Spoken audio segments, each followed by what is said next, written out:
다음 강연은 연소혈당 측정기를 사용하면은 정말 많은 데이터 값들이 쏟아져 나옵니다. 정말 이것들이 소중한 자료인데요. 저희가 아무리 많은 좋은 진주가 있어도 이게 깨어야 이게 보배가 되는 것처럼 이런 혈당들을 우리가 잘 알고 이거를 데이터화해서 우리 혈당 조절에 응용할 수가 있어야 되는데요. 이걸 어떻게 해야 되는지 분당 서울대학교 병원 내분비내과 오태정 교수님께서 좋은 강연 준비해 주셨습니다. 네, 안녕하세요. 저는 첫 번째 강의에 약간 복습을 하면서 실제 케이스들을 좀 다뤄보고자 합니다. 그 이전에 이 4가지 케이스가 있는데요. 여러분께서는 어떤 혈당을 어떤 패턴으로 조절하고 싶으신가요? 모두 이 4번째 패턴으로 조절하는 데 동의하실 것 같습니다. 근데 제가 보기에 여기서 가장 지양해야 되는, 피해야 되는 혈당 프로파일은 다음과 같은 형태입니다. 혈당이 일견 보기에는 낮게 잘 유지되는 것처럼 보이지만 이제 저혈당 부분이 너무 많은 형태이죠. 그래서 AGP 레포트를 보면서 우리가 혈당 조절할 때는 1차적으로는 저혈당을 없게 하는 게 목표일 수 있겠다는 점을 좀 메시지로 던지고 싶습니다. 그 다음에 두 개의 이제 케이스가 있는데요.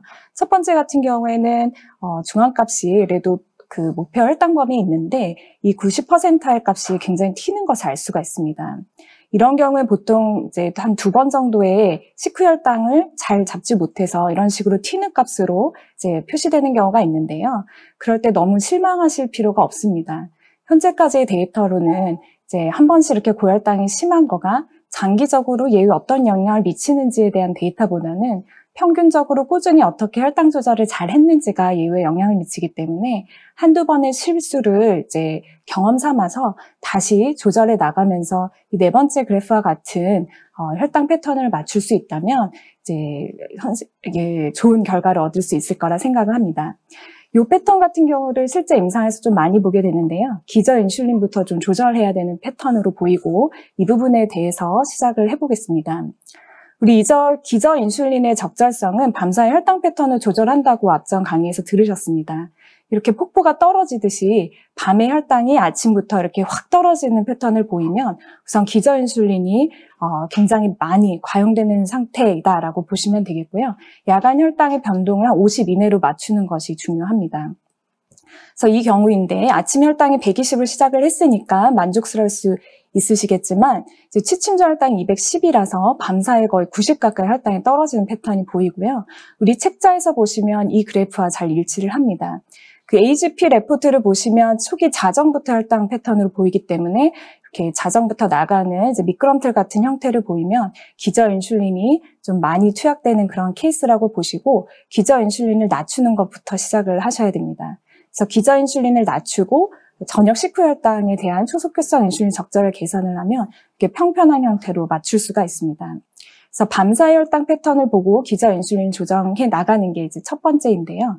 두 번째 팁은 하루 중에 필요한 인슐린 중에 이제 기저 인슐린이 얼마를 차지하는지를 한번 계산을 해서 적절한지를 한번 검토할 수가 있습니다.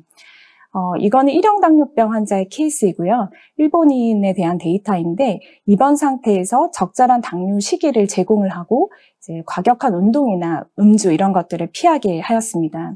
그래서 보시면 이 인슐린 펌프를 사용하는 케이스인데 혈당 프로파일이 굉장히 양호하고 기저 인슐린이 다음과 같은 형태로 들어가고 있습니다. 이제 아침 기상 직전에 이제 기저 인슐린 요구량이 약간 높은 것을 알 수가 있고 이것을 다 계산을 해보면 하루 총 필요한 인슐린 중에서 기저 인슐린이 얼마나 필요한지가 계산이 됩니다. 평균 값이 한 28% 정도가 되고요. 이 점들이 각각 개별 케이스인데 가장 높더라도 50%에 도달하지 않습니다. 그 얘기는 전체 필요한 인슐린 양에서 일반적인 당뇨 식사를 할 때 기저 인슐린은 50% 미만이 필요한 게 일반적이다라고 이해하시면 되겠고요. 그래서 1형 당뇨병 환자분들 중에서 이런 전체 인슐린 양에서 기저 인슐린 비율을 보고 내가 너무 기저 인슐린을 높게 계산하고 있지 않은지를 검토할 필요가 있겠습니다.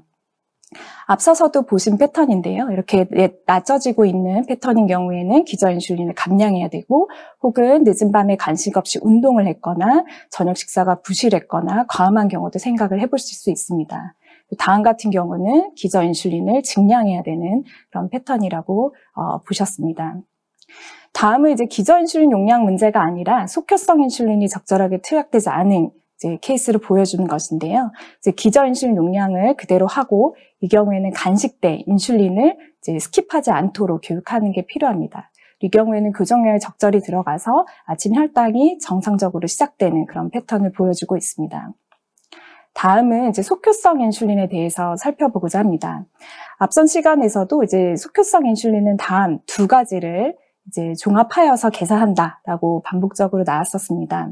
근데 일반적으로 좀 장기간 이제 혈당 조절을 해보신 분들은 이렇게 나눠서 계산하기보다는 일반적으로 아침에 몇 단위 정도, 점심에 몇 단위 정도 이렇게 생각하시는 경우가 있는데요. 지금부터라도 이렇게 좀 쪼개서 계산할 수 있도록 훈련을 하면 사실 이 탄수화물 양이 좀 변화가 있더라도 크게 벗어나지 않고 초속효성 인슐린 용량을 결정할 수 있어서 이렇게 나눠서 계산하는 것을 좀 연습해 보시면 좋을 것 같습니다. 이게 기본이라면 이제 조금 더 잘 맞추기 위해서 몇 가지를 더 생각해 볼 수가 있고, 여기에는 단백질과 지방의 함량을 또 생각하고 이제 다음 시간에 다루게 될 추세 하사표까지 계산한다면 좀 더 적절한 초속효성 인슐린 용량을 정하게 됩니다. 먼저 이 탄수화물 기본 단위에 대해서 보겠습니다. 이제 CGM 패턴을 보고 탄수화물 개수를 이제 조정해 나가는 것인데요. 이 AU 패턴인 경우가 이제 4시간의 초속효성 인슐린 작용 시간과 잘 맞아 떨어지는 그런 혈당 패턴이 되겠습니다. 물론 우리가 A2보다는 A1을 원하게 되는데요. 이거는 이제 인슐린 용량의 적절성보다는 이제 식품 구성의 적절성이 얼마나 적절했는지를 나타나는 것이라서 이 경우에는 이 A2와 같이 나타나더라도 인슐린을 용량, 초속효성 인슐린 용량을 증량하지 않고 나의 식사 습관이 어땠는지 그리고 탄수화물을 어떤 종류를 선택했는지를 점검할 필요가 있습니다. 물론 C 같은 경우에는 4시간째 혈당이 높아져 있는 상태라서 탄수화물 개수를 낮춰서 결국은 초속효성 인슐린 용량이 높게 계산될 수 있도록 하셔야 되는 것이고요. B 같은 경우에는 초속효성 인슐린이 과잉된 상태이기 때문에 탄수화물 개수를 올려서 결국은 초속효성 인슐린이 적게 투약되도록 이제 해야 됩니다. 이 환자의 한 예인데요. 이분 같은 경우에 딱 보면은 눈에 들어오는 게 이 점심 식후의 혈당이 큰 이제 산맥을 그리고 있습니다. 우리가 일반적으로 기저인슐린과 초속효성 인슐린에 대한 기본 개념을 가지고 있으면서 이제 초속효성 인슐린은 식사 때 필요한 인슐린이다까지 이제 인지하면서 인슐린 투약하는데 거기에는 우리가 이 초속효성 인슐린을 매 식사에 5단위, 8단위 이렇게 고정해서 투약하는 경우를 왕왕 보게 됩니다. 아마도 이런 케이스가 아니었는지 싶고요. 그러니까 점심, 아침, 저녁을 비교했을 때 이분 같은 경우는 점심의 식사량이 탄수화물 함량이 많은데도 불구하고 아침, 점심, 저녁을 고정 용량의 초속효성 인슐린 써서 이런 패턴이 나타나지 않았는지 하나를 점검해야 되겠고요. 또 탄수화물 계량을 잘 했는지를 점검합니다. 그게 모두 아니고 일반적인 탄수화물 함량도 잘 계산을 했고 탄수화물 개수를 적용해서 인슐린을 투약했는데도 불구하고 이런 패턴을 보인다라고 하면 아침, 점심, 저녁에 탄수화물 개수가 다르기 때문에 나타나는 형태일 수 있습니다. 그래서 이 탄수화물 개수는 일중 변동을 할 수가 있습니다. 그러니까 아침에 필요한 인슐린, 점심 또 저녁에 필요한 인슐린 요구량이 좀 다를 수가 있는데 그 이유는 하루 동안 인슐린이 작용하는 효율이 이제 달라지기 때문입니다. 이 경우에도 보시면 아침, 점심, 저녁에 이제 인슐린 한 단위가 필요한 탄수화물을 해소할 수 있는 걸 보면 아침이 가장 적죠. 그래서 똑같은 양의 탄수화물을 섭취했을 때 아침에 인슐린 요구량이 더 많아야 되는 그런 형태를 보이고 있습니다. 그래서 지금까지 많은 것들을 이제 익히시고 연습해보고 또 교정해 나가면서 했는데도 불구하고 이 아침, 점심, 저녁에 따라 조금씩 다르다라고 하면 이 아침 식사용, 점심 식사용, 저녁 식사용을 달리 계산을 해서 적용을 해보시면 좀 더 잘 맞게 되는 경우를 경험하실 수 있을 것입니다. 다음은 교정 단위고요. 내가 식사를 시작을 할 때 혈당이 높으면 그대로 인슐린 투약할 수는 없죠. 그래서 그 높아져 있는 혈당을 교정하기 위한 교정 단위를 적용하게 되고요. 이와 같이 이제 낮아지게 되면 교정 단위가 이제 너무 많으니까 교정 단위를 낮춰야 되겠고 이 경우에 교정 단위 개수를 다시 한번 점검해서 이제 조절이 필요한 그런 케이스가 되겠습니다. 실제 환자 프로파일을 한번 보겠습니다. 이 경우에 보면 이제 식후 혈당이 굉장히 빨리 올라가는 패턴을 보이는데 저희 책자에 보면은 이러한 패턴과 조금 비슷해 보입니다. 이런 경우는 인슐린이 너무 늦게 투여를 했거나 혹은 당 지수가 높은 음식을 섭취했던 경우, 아주 빠르게 식사를 했던 경우에 이런 패턴을 보이게 됩니다. 이 경우에는 인슐린 용량보다는 이런 인슐린 투약에 대한 이제 방법이랄지 식품에 대한 선택을 달리 해야 되겠고요. 이 두 번째 이런 이제 모양을 보이는 거는 이제 4시간째 보면 식후가 도달하지 못했죠. 이 얘기는 탄수화물 개수를 적용했을 때 이제 혈당이 높아지기 때문에 탄수화물 개수를 낮춰서 초속효성 인슐린을 좀 높게 개선할 수 있도록 교정을 해야 됩니다. 이 세 번째 그래프 같은 경우는 뒤에 꼬리가 쭉 떨어지는 패턴을 보이죠. 이 경우는 교정 용량을 생각하지 않았다면 이제 용량이 이제 초속효성 인슐린 용량이 많은 것이 되겠고요. 혹은 이제 교정량을 제대로 생각했다면 우선은 4시간째 혈당을 목표에 들은 것을 볼 수가 있습니다.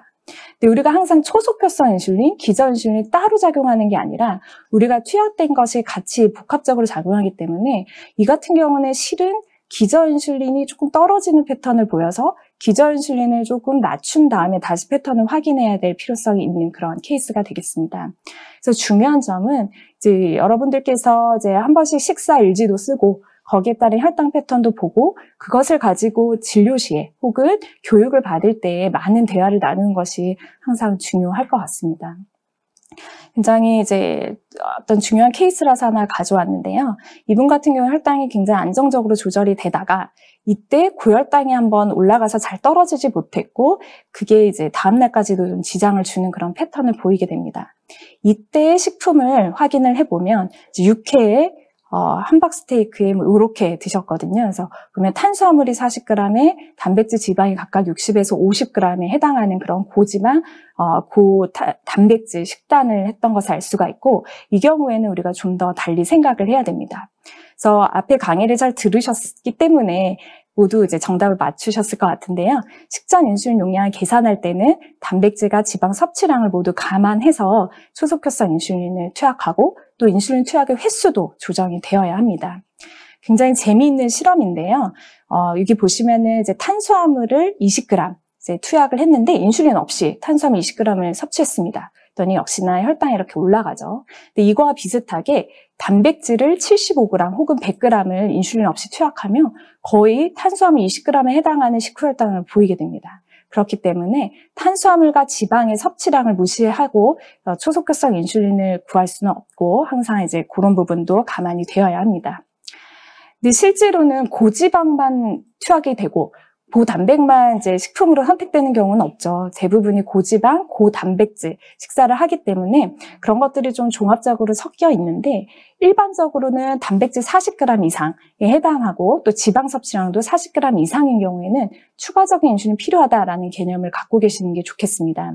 그래서 지방이 조금 더 많은 함량인 경우에는 이것을 나누어서 한 30%를 식후에 한 번 더 투약을 하고 단백질이 좀 치중된 고지방 고단백식이다 라고 하면 식전에 한 20%를 추가 조정한 다음에 한 3시간째 혈당을 보고 한 번 더 투약을 해야 되는 경우가 생길 수가 있습니다. 그래서 제가 말씀드린 내용을 요약 정리를 해보면 기저 인슐린은 밤사이 혈당 패턴을 교정을 하고 50 이상 차이가 나지 않도록 조정을 하며 전체 인슐린의 한 30에서 40% 이내로 기저 인슐린 용량을 선택한 게 아마도 일반적으로 적절한 비율이 될 수 있다라는 점을 기억하시면 좋겠습니다. 그 식사용 인슐린을 투약할 때에는 식후 4시간 혈당 패턴을 확인하고 그 모양새를 보고 탄수화물 개수와 교정 개수가 적절했는지를 보고 그게 잘 맞지 않을 때에는 아침, 점심, 저녁이 각각 다르기 때문에 그런 게 아닌지를 선생님들과 논의를 하실 필요가 있습니다. 또 탄수화물로 잘 계산을 했더라도 40g 이상의 단백질과 지방을 섭취했을 때에는 좀 더 초속효성 인슐린을 증량하거나 추가 인슐린이 필요하다는 점을 꼭 유념하시면 좋겠습니다. 제가 준비한 내용은 여기까지입니다. 감사합니다. 몇 가지 질문을 드리면, 질문이 오신 것도 하는데, 이제, 추세 하살표까지도 계산을 해야 되고, 뭐 이런 걸 하다 보면 그런 게 다 계산되는 무슨 앱이나 이런 게 없는지를 질문이 나오셨거든요. 네.